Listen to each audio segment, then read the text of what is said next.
If someone likes his neighbors, and somebody is mikarev those who are close to him, meaning he helps his relatives.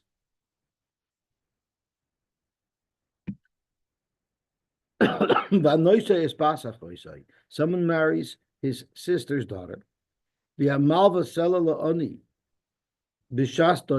someone who lends money to an ani when the ani is in a tight spot. All of Akasa Vaimer, Os Tikra, you'll cry to Hashem, and Hashem Yana, Hashem will answer. So there's a couple of things I want to point out. First of all, Noise es basa choisai, meaning you're marrying your niece. So why does it say Noise es basa choisai? Why doesn't it say Noise es bas achiv? Vosab es basa choisai. So there's two different thoughts that are discussed. One is we know that Roiv Banim Halchun Achar Achayaim, meaning your sister's children will be most similar to you. So therefore, it makes sense that you should marry your sister's children because they will be similar to you. It says Roiv Banim Halchun Achar Achayaim, but could be Banis also, there'll be a similarity. But the other reason why it says Bas Achoisai and not Bas Achiv, you can imagine somebody marries his brother's daughter, and then he dies without any children. So this almana now falls to Yibam, to her own father, and she won't be able to do Yibam. But Bas Achoisai wouldn't have that problem. Now the question is about the Malva Sela La'oni B'Shas Doichkai. Tosfos asks, is that a good thing? It's brought down in a Gemara in Chagiga that someone who lends money to an Ani B'Shas Doichkai, he gets tzaros, rabbis, verois. Zok Tosfos, it all depends. So Rabbeinu Tam says as follows. Thank you so much. Rabbeinu Tam says as follows. If you lend somebody money because they don't have money to buy food, avada, that's a good thing. What the Gemara Chagig is referring to, it's a bad thing, is if somebody is subject to tax collection and the tax collectors are pressuring him and he doesn't have the money. Eventually they're going to give up because there's no money for them to get from him. If you go at that point and say, no, I will lend you the money, so now he's going to be forced to pay the taxes and he's going to owe you the money. And then what's going to happen? He won't be able to pay back. And then you're going to seize his property. That's what it's talking about. Someone who is mamsi mois to an ani b'shas doiche, that's teres rabbis v'rois. But if an ani needs to buy food, of course, that's a good thing. That's os trikr b'shamyana. Rashi has a different shot. And Rashi says, the mitzvah is to lend somebody money where he could benefit the most from the money.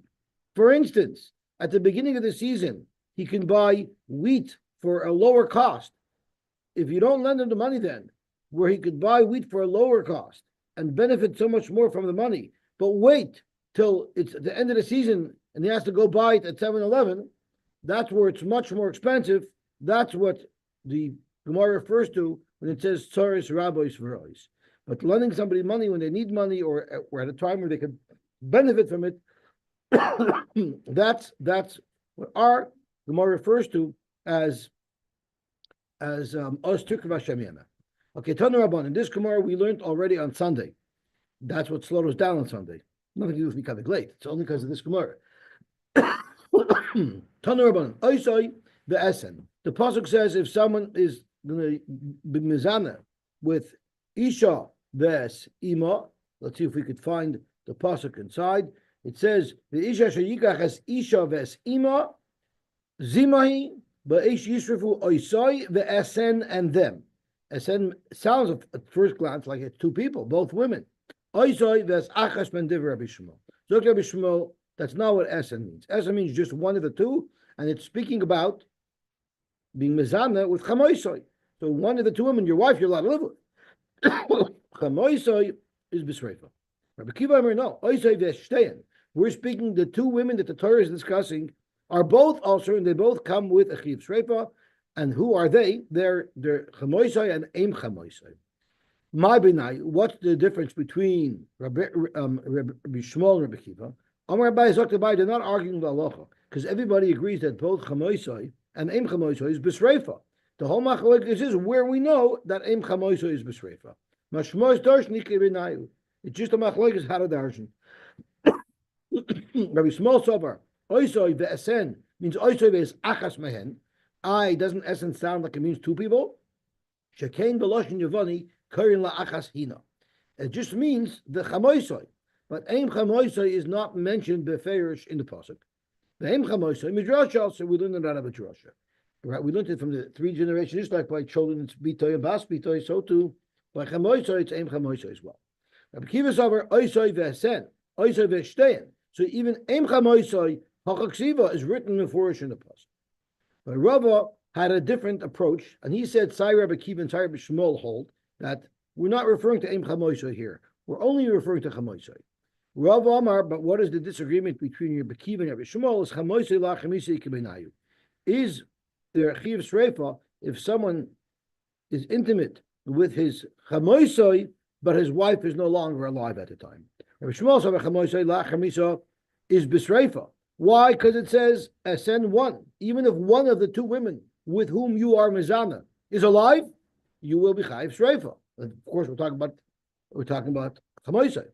Rabbi Kiva Savar isur ba'alma esen, unless both your wife is alive and your shviger is alive at the time when the avera occurs, it won't have a chayiv shreifa. It'll be on the isur ba'al.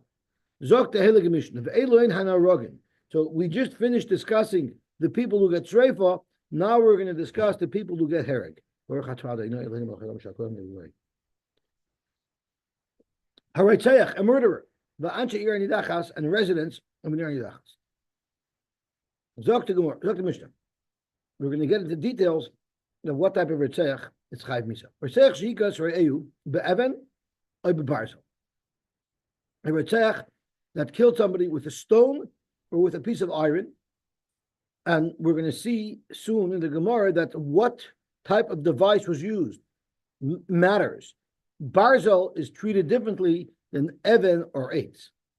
And the v'chava shalov l'soy chamayim. Imagine somebody was in the water, and while he was in the water, someone held his head down so that he wouldn't be able to get out of the water, and that caused him to drown. Oy l'soy cha'or, or someone was in the fire and someone held him in that he couldn't get out. So you didn't bring him into the fire. He was in the fire, he was in the water, you held him that he couldn't get out. But what if you just pushed somebody in the water but did not hold him down? You didn't hold him down so he could get out and he decided not to.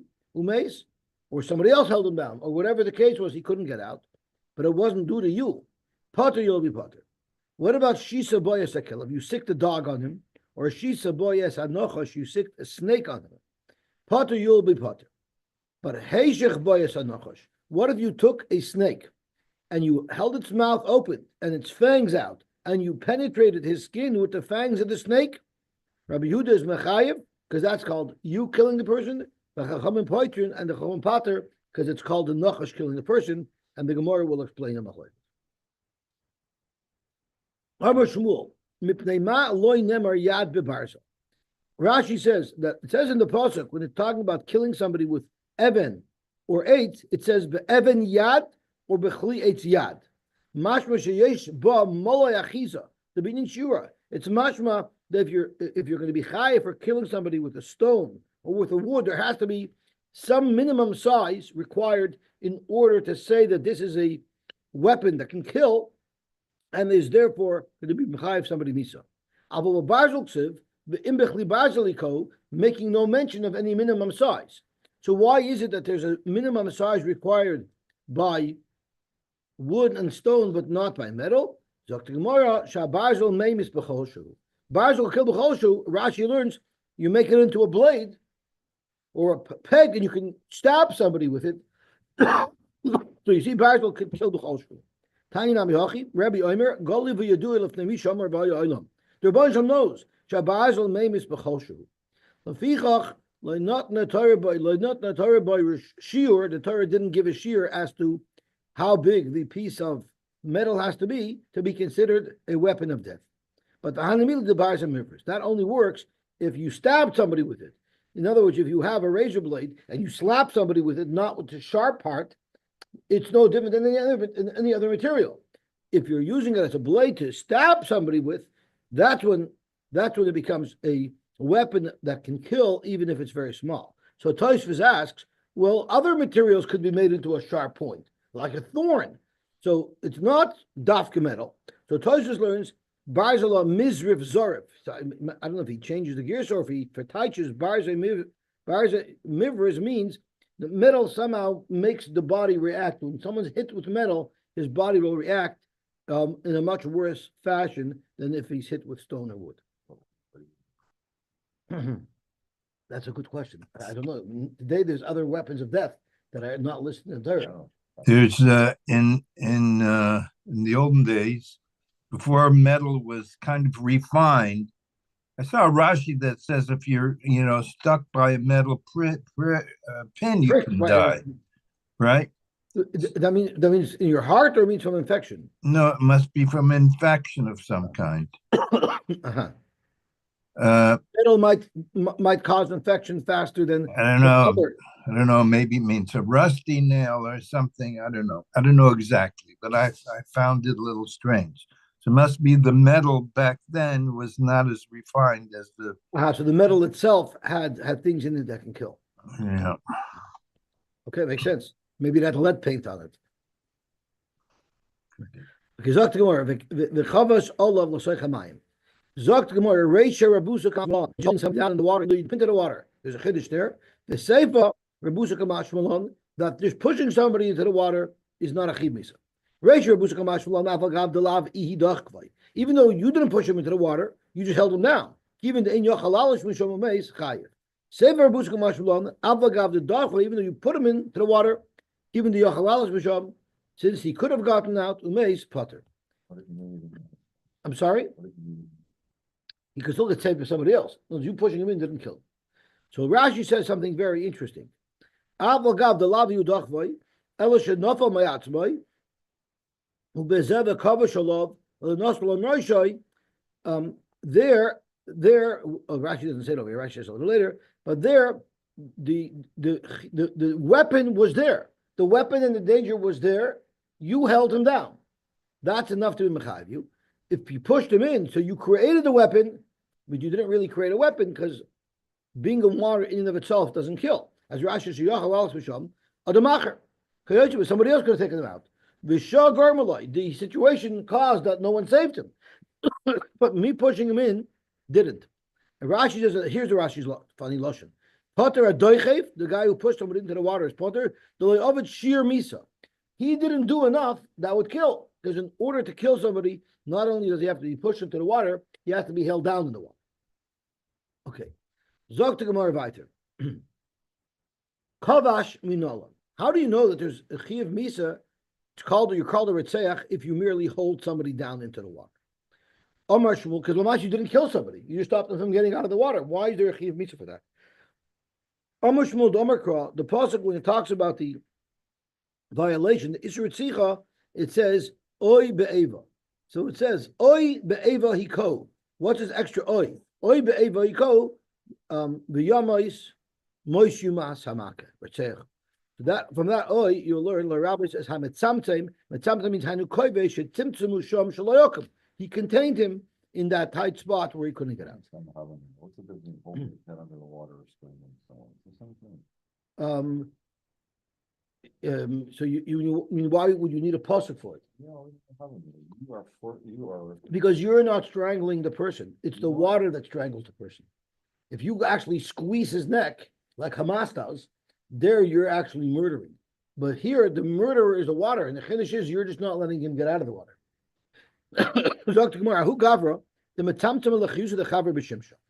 Somebody had animals, and he held those animals. He held his friend's animals in the sun, and they got heat stroke. Umeitza, they died. So the question is, we discussed by a chiv misa, mitzamtem will be mechayiv you. How about by a chiv mammon, by nizikin? Will mitzamtem be mechayiv? So we had a machlokas amaroim. Ravina mechayiv, Rav Acha bar Rav Potter. Ravina mechayiv because it's a kal v'chayim. Madach ritzayach shaloi asaba shoye kemezid v'aynis karotzit. Madach ritzayach where only mezid is chayiv. Shoygi is not chayiv. Aynis is not chayiv. Yet we still see chayiv b'ayis mitzamtem. We consider that enough of an action that a person will be declared as a ritzayach for doing that. nizikin or nizakin, where you're chayiv in every which way, because other mud oilam she'oiso behen shayir kemezi devanis karotan eino din shechayiv b'anas hamatamtem. The svara is that the matamtem should be chayiv, and this isn't onchim in adin, because mazik is not an oinish. Mazik is you're paying back what you damaged somebody. But Rav Acha Barav Poiter, Omer Rav Mesharshi, my timer da Avu da Abba, which means Rav Acha Barav was the grandfather of Rav Mesharsha. So Rav Mesharsha is saying, what's the reasoning for my grandfather who says it's Potter, the Poiter? Because Omer Kra, Mois Yumas, it says, Oy Be'eva. Where did you know that Mitzamtem is, it makes someone into a Tzeach? From Oy Be'eva he go. But what does it say? Mois Yumas Hamaka Roitzeach. So we learn from Mois Yumas Hamaka Roitzeach is Bereitzeach the Chayav Lon Mitzamtem. The whole concept of Mitzamtem is a Chiddush in the Torah. That Chiddush was taught to us, Davke by Roitzeach, but B'nezokin loy Chayiv Lon Mitzamtem. Mitzamtem would not be Chayiv by Nezokin. Which is very interesting to note, because we know that Doan Dinya de Garmi. If someone is a Garmi, a Grama is Potter, but a Garmi is Chayiv. And Mitzamtem, you have to think, it's a shtickle like a Garmi, right? So you have to know the nuances of what is Garmi, what is Grama, and why Mitzamtem doesn't fit in to the category of Garmi. Amarava, Hovsoy Umeis Barav. What if you tie somebody down? So he's locked up, and of course you don't feed him, so he dies because of hunger. The loch is Potter. And Rashi says, the B'shal Shekavsoy, when you tied this fellow up, when you restrained him, Enkan Dvar Hariga, there's no hunger. So it's not like when you tie somebody up in water, where the weapon of death is there. The hunger didn't come yet. The Rav will come on its own after he's locked up. And it gets stronger and stronger. And therefore,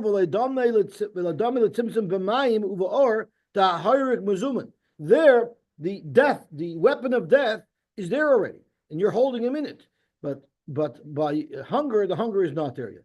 And the Rishonim speak out, even if he's hungry already, but if it's not a hunger of death, the weapon of death is not there. The Yomarava, what about Kavsai Bechama Umes or Betzina Umes? You locked him up in a very warm place and he died from the heat, or in a very cold place and he died from cold. The halacha is chayiv. Again, because of the svar that we said, the weapon of death is there and you're holding him in it. But what about Soif Chamalovai? What if you lock him up and eventually it's going to get hot? But right now, while you restrained him, it was not hot. Or Soif Tina Lovai, then it will be potter. Rashi says, Kloimer, Aval Soif Lovai can, but it's going to heat up or it's going to get cold. And at that point, this person will be restrained. Then you'll be potter. The weapon of death wasn't already there, ready to do the job, and therefore it's a gramahu. The ain dine mosher lebezn elos shemayim. So Rashi says, don't think this guy's going to walk scot free. He doyerish domim oisam zacher. Hakadosh Baruch Hu is doyerish the domim of an innocent person that you killed. There's no chiv misa b'dei adam in Bezdin. But boy, this guy is going to get into trouble when Hashem gets his hands on him.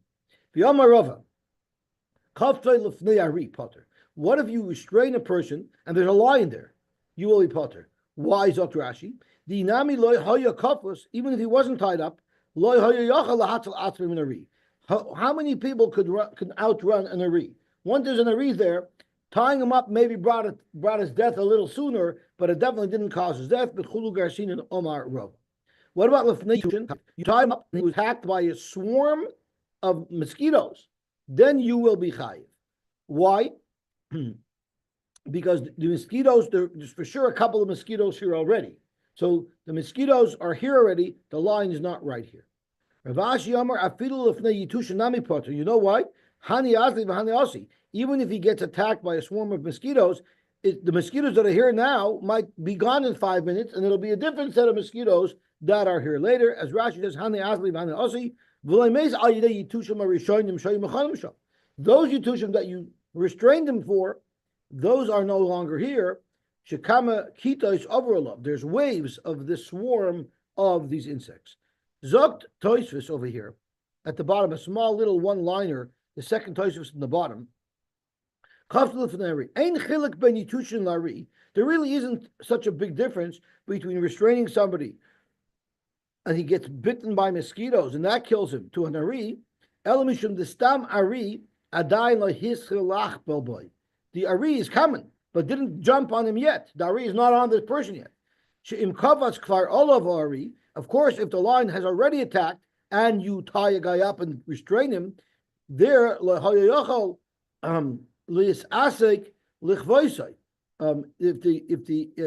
the animal had jumped him already, you couldn't possibly tie him down. But mosquitoes for sure right away they were on them. The assumption is right away the mosquitoes would be on them. So it's a very interesting thing to note is Hani Asli Hani Osi, is that a problem? So Rabbi Ashi says, since it's Hani Asli Hani Osi, you didn't tie him up to the mosquitoes that killed him. It's just one wave, but many future waves are going to kill him. But there's a clear raya, an obvious raya, that you don't say Hani Asli Hani Osi. Because if you tie somebody down in a river, you're going to be chayiv. Yet the water that's going to kill him is not the water that's there right now. It's a flowing river. So you see, there is no tanya of Hani Asli Hani Osi. Oh, so that's what the Rishonim answer. Beautiful. They answer, water is one body. So we look at it like it's one big body of water, even though it's flowing. But insects are individual items. And therefore, there'd be a svara to be mechalek, as Rav Ashi does. And he says, therefore, your potek is Hani Asli Hani Osi. It's exactly the words that the Rishonim use. Itmar. Hafa olav gigas, upara lo maziva. What happens if you put a barrel over somebody, and basically what you're doing is you're putting him in a place where he won't have access to air, and he dies because of a lack of oxygen, or he was sleeping, upara lo maziva, and what you did is he had a sukkah in his bedroom, like that Mintzberg makes, and you opened up that dome over his bed in the middle of the night, and he froze to death, right? And he froze to death. So the halacha is Rav of Reb Zeir. There's a machlokes between Rav and Reb Zeir if this person is chayav or not. Chadam or chayav, chadam or potter. I'm sorry. So, well, no, he made a custom shlach that opens and closes automatically over your bed. Talking about tistayim, the Rav who the Omar potter. Let's bring a raya that it's Rav who says in the Iskis usually potter. The Omar Rav, kav sayu meis barov. We had Rav earlier saying kav sayu meis barov is potter. So Ibazoi, that's mamish a similar case because the scenario that killed him is not here yet. The Hayrik is not here. You tied him up, and eventually the Hayrik came. So that would be a good raya. But Frank the Gemara, Adrabah, maybe this time the Reb Zeir who Damar Potter. I have rayas that would indicate that the Reb Zeir holds that it will be Potter. Damar Reb Zeir, Haiman the idol chaber bevesa the shisha. If you take somebody into a sealed house, it was very well sealed. It meets the tight standards of today's building code, and then the adikle shraga, and then you lit a fire in the house to start depleting oxygen, so you are immediately creating a depletion of oxygen, umeis, and because of that your friend died, chayiv. You'll be chayiv misa. But there you had to do something to deplete the oxygen. Time of the adikle shraga. Holoy adikle shraga, loy. So you see clearly that just putting a barrel over his head and slowly but surely the oxygen will be depleted on its own, you would not be chayiv there. You're only chayiv if you take a positive action to deplete that oxygen. Zok Gemara, you don't have a raya. Amri Hasam below Shragal Maskal Havla, which I tell you. Over there, there's a house. A house is a lot bigger than a barrel. If you lock somebody up in a plastic bag or you lock somebody up in a room, there's a huge difference, right? So the reason why you need to be Matak Shraga and create something that's going to be depleting the oxygen, that's because it's a room. Unless you do something to deplete the oxygen, you're not even causing his death at all. But putting him into a barrel where it's a much tighter location, and right away there's going to be an issue with oxygen. Maybe Rab Zeir over there would hold your chayiv, as Rashi says, b'shaite miyad b'shas kfiyah maschil. The lack of oxygen starts immediately, but the achach gets worse. So there, Reb Zeir would be mechayiv. So therefore, the Gemara wants to say that Reb Zeir is the one who's mechayiv if you lock somebody up in a barrel, or if you open up his ceiling and he gets freezing cold and dies, and it is Rava who holds it's going to be potter. Zok the Gemara back. Simon sulam tris samonim b'koshel. Amar Rava. What would be if dachvay lebar you push somebody into a bore and he wouldn't be able to get out and he would die there. But Vasulim Babar, there happens to be, at the time that you push this fellow, there is a ladder there. So you're not giving him a death sentence because there's a ladder there that will allow him to climb right out. But after you pushed him, someone else came along and took the ladder away. Even if you yourself went and pulled that ladder away, you're still going to be potter because you pushing him into the bar was not an act of causing him to die. Because at that point, when you pushed him into the bar, there was a ladder there.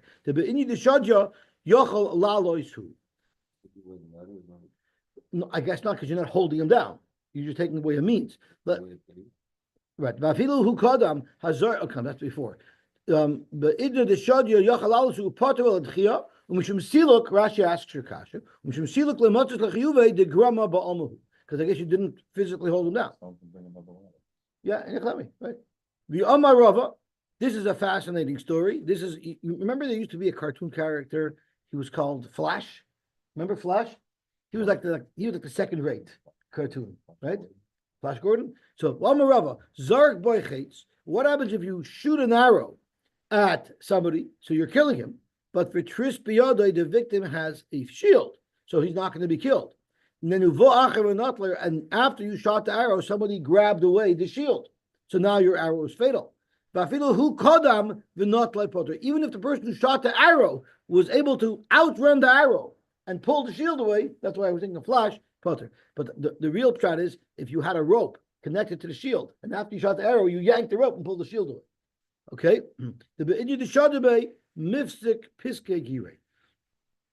Because at the time that he shot it,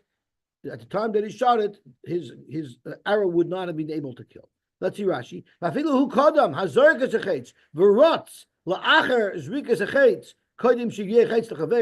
Rashi is talking about Flash. And grab the shield away, you'll still be potter. What about Zork Boichetz? You shot an arrow at him, which would have penetrated him. But the person who was the victim had the necessary ointments that would have healed the wound, and he wouldn't have died because of that arrow puncture. And then after you shot the arrow, some guy comes along and pills out and ruins the ointment. Same svar So Rashi, once you say that, then even if the victim is not holding the refuah, rather hilchach, afilu samanim b'shuk, even if you could buy the samanim in a drugstore, shooting somebody is not called killing him because the necessary refuah is readily available. Amar Ravashi. What about the opposite? What if there were no samanim available and you shot an arrow, which means you're shooting the arrow is a death sentence? And after he was hit with the arrow, he had the medicine, but he didn't use them. So when you shot the arrow, maybe you're mechuyev mitzvah because that was an action of ritzicha. Absolutely not, because we always look to save people from death. And here, since he could have been saved and he did it, and he wasn't, it's not called you killed him. As Rashi's claim, they found the schus for him. We can't be mechayv him because he didn't take advantage of the available medicine.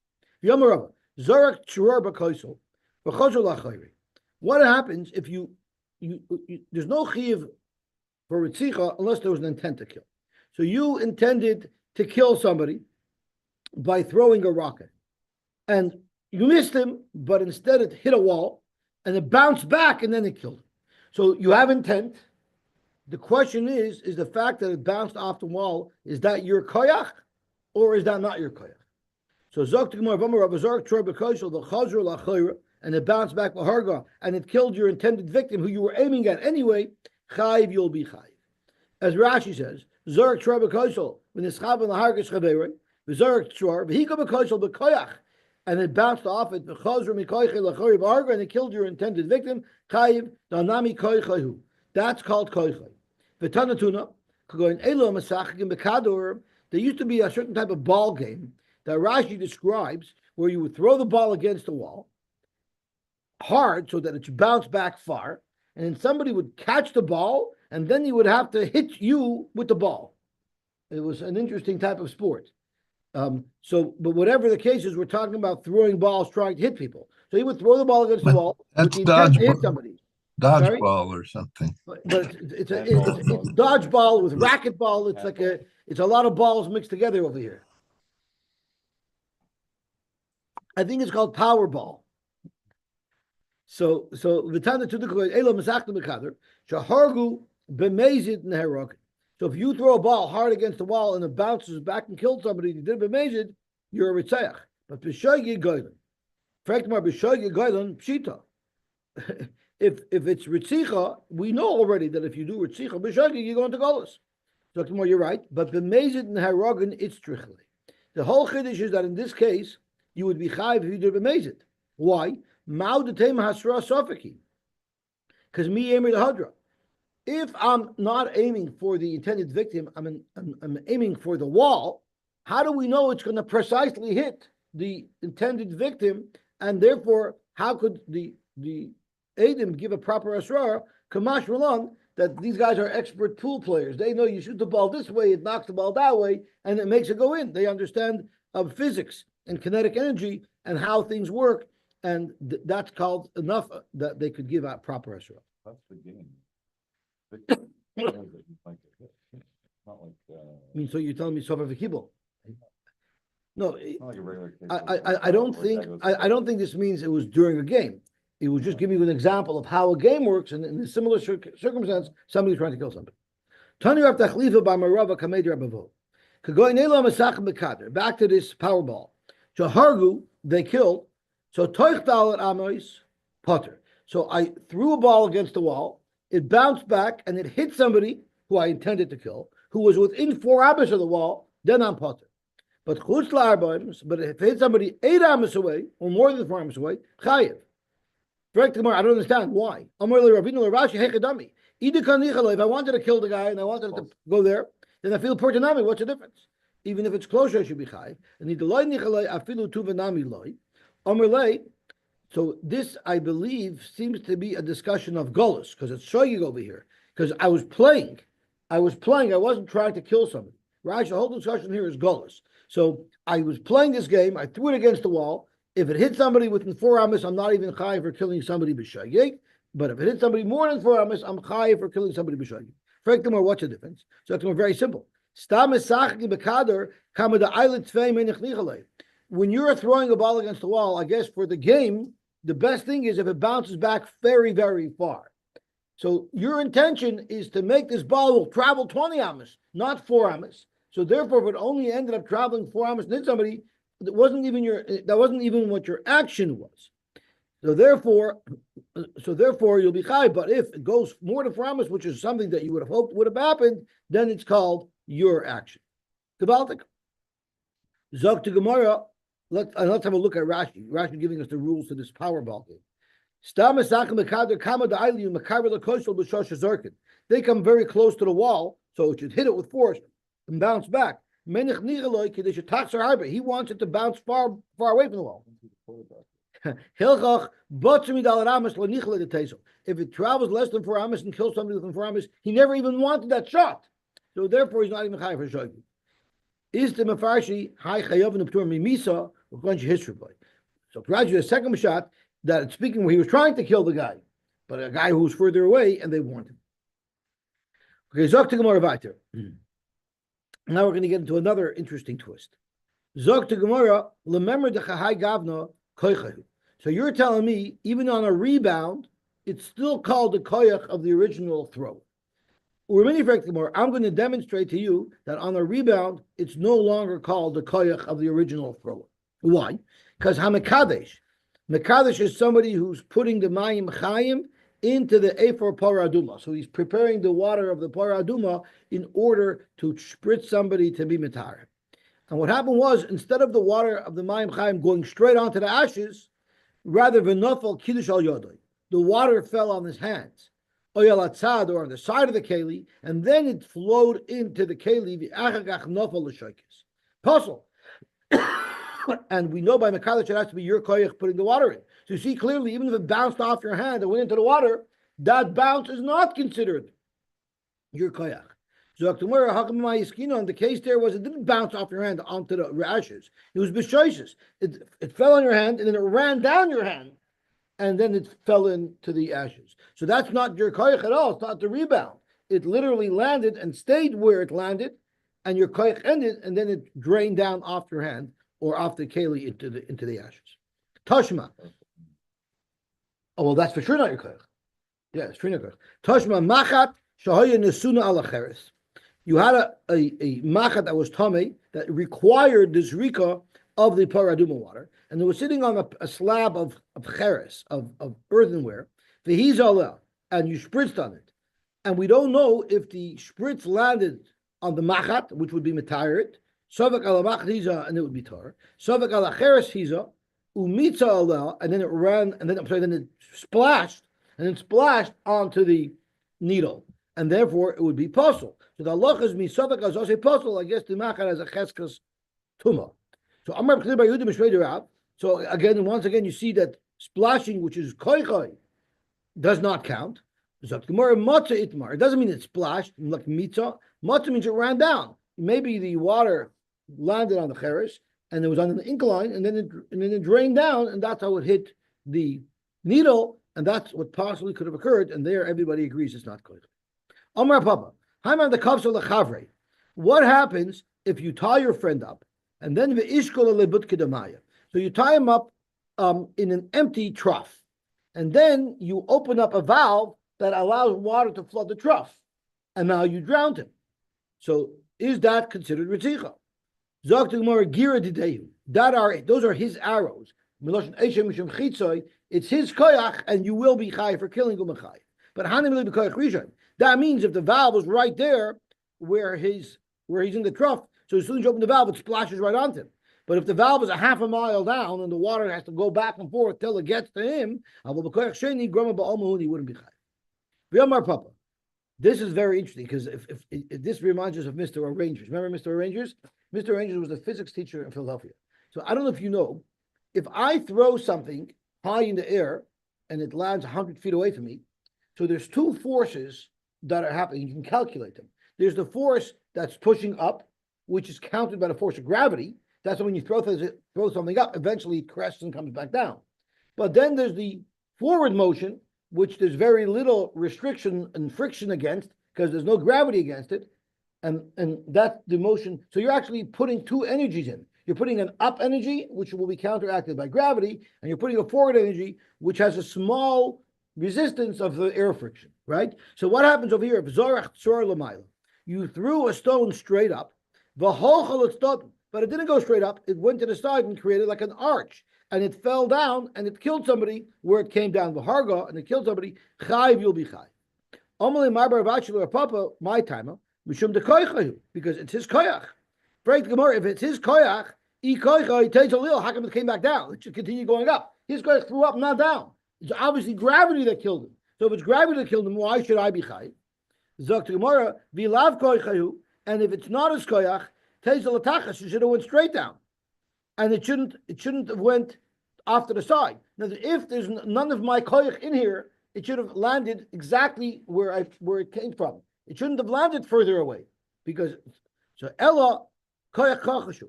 There's obviously some koyach in here. So the koyach of coming down is not yours at all. That's the gravity. But there is some koyach here because it moved forward a little bit, and that is the koyach in which we could be mechayiv. Ella koyach kachashu zakrashi. Ein koyach chazak alektsas koyach yeshkan. The fact that it moved a little bit forward is obviously because that's the energy he put into it. The reason why it didn't go straight up, because the koyach